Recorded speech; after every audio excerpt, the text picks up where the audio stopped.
Final week on the 4-part series, Triangles that will make you a better athlete. Week 1, we went over the theoretical hierarchy of athletic development, which was nutrition is the base of the pyramid. Your input is going to produce your output. From there, you had metabolic conditioning, gymnastics, weightlifting, and then learning and playing new sports. The second week, we went over the mechanics, consistency, intensity pyramid. So you want to have good, solid mechanics. You want to produce those consistently for reps, and then you can look at increasing the intensity. Week 3, we went over the mobility, strength, skill pyramid. And what that states is you need to have the mobility to produce the movement. You need to have the strength to produce the movement. And then you want to practice and make that skill more virtuous. So, with the skill, you create a new neurological pathway to produce a skill. This week, we are going to go over how to build up strength. And so what this pyramid says is you have isometric, eccentric, and then concentric. And when we look at this pyramid, this is very interesting to me. Again, this is one I picked up at the gymnastics course. When we look at the base of the pyramid, we have isometric. So isometric is just the ability to support a position over an extended period of time. And what that could be is a plank. But when you look at positions and isometric holds, you can do isometric holds in the start position, and you can do isometric holds in the finish position.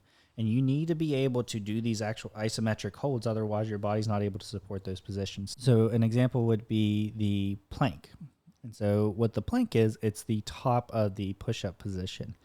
Well, you can support yourself there. You should be able to support yourself there for an extended period of time. But then if you're looking at producing push-ups, you should also be able to support yourself in the finish position, which is the bottom of a push-up, about an inch, your chest about an inch above the ground. You should be able to hold that for an extended period of time. Same thing when we look at dips and pull-ups and squats. You should be able to hold a 5-minute squat.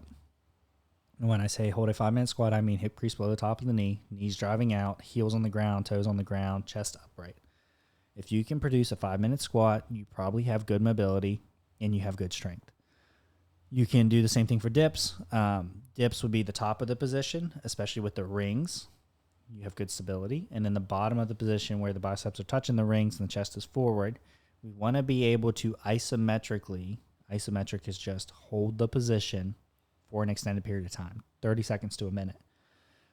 You can do this with hollow shapes, hanging from the bar. These kind of things will help you produce strength over time.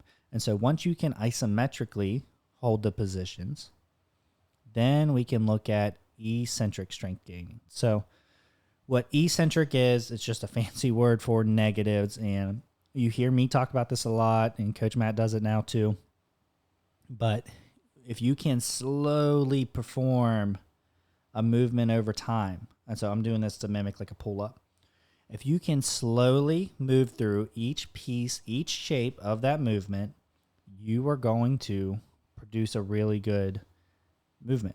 So I can use the squat as an example. If you can, like especially when you're doing overhead squats or front squats with a lot of weight, a lot of times people will just go straight from standing up down to the bottom of the squat. No, you want to be able to support that position or support that weight throughout the entire movement. So if you can do a 10-second overhead squat where you're going low, low, low, and you're making sure you're pressing up on that bar, armpits are forward, chest is upright, you're getting that hip below the top of the knee while keeping your heels on the ground, odds are you have good mobility and you have really good strength for your body. And so eccentric loading is going to help you build strength in the long run. Same thing with pull-ups. I prefer these over the banded pull-ups because bands will take the load out of the bottom of the movement. So oftentimes when people learn how to do pull-ups, they can do pull-ups from like a 90-degree elbow to the top, but they cannot perform this. And it's because that band is carrying their weight at the bottom of the movement. So I prefer doing eccentric pull-ups. So what you would do is you would jump up, chin over the bar, hold for as long as you can, and then slowly lower yourself down as slow as you possibly can throughout the entire movement. And odds are, the people who have been doing bandit pull-ups, they can do it really good to about here, and then all of a sudden they drop. And what you want to do is work on that and be able to do like 5 reps in a row at 10 seconds apiece. If you can do that, odds are you can probably do a pull-up. And when I say be able to do 10 seconds in a row, I mean like not just hold yourself there and then drop after 1 second. I mean like the slowest possible negative you can do. And so once you are able to support the positions, the start position and the finish position, you can look at eccentric loading, moving through a slow negative. You can do this with deadlifts. You can do this with squats. You can do it with just about anything other than like jumping rope.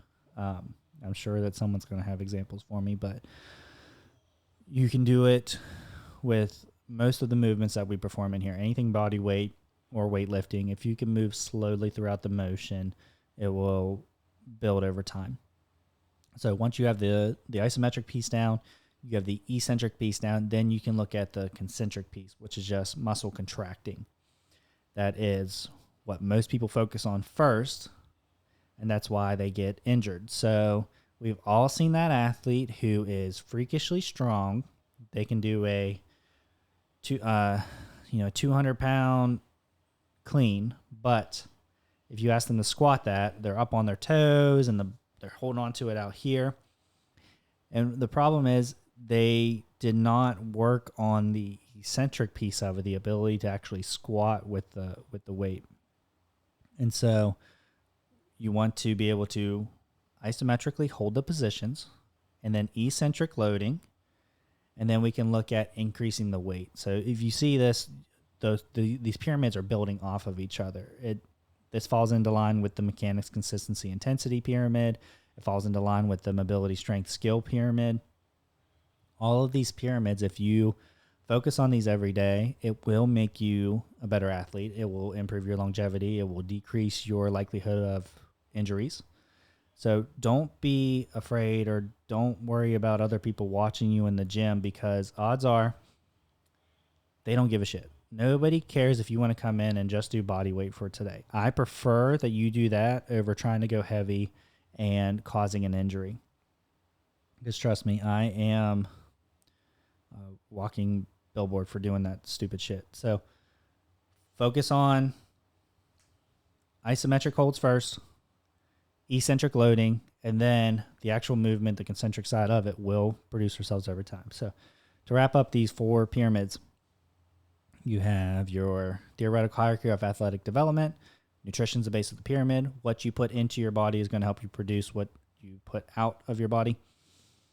So if you want to lift more, if you want to run faster, good nutrition is what's going to get you there. From there, you have metabolic conditioning. You want to condition all 3 of your metabolic pathways, your phosphocreatine, your anaerobic, and your aerobic pathways. Just show up to CrossFit every day, and I guarantee that will happen. Above that, gymnastics, being able to support your body weight. Above that, weightlifting, being able to support external loads.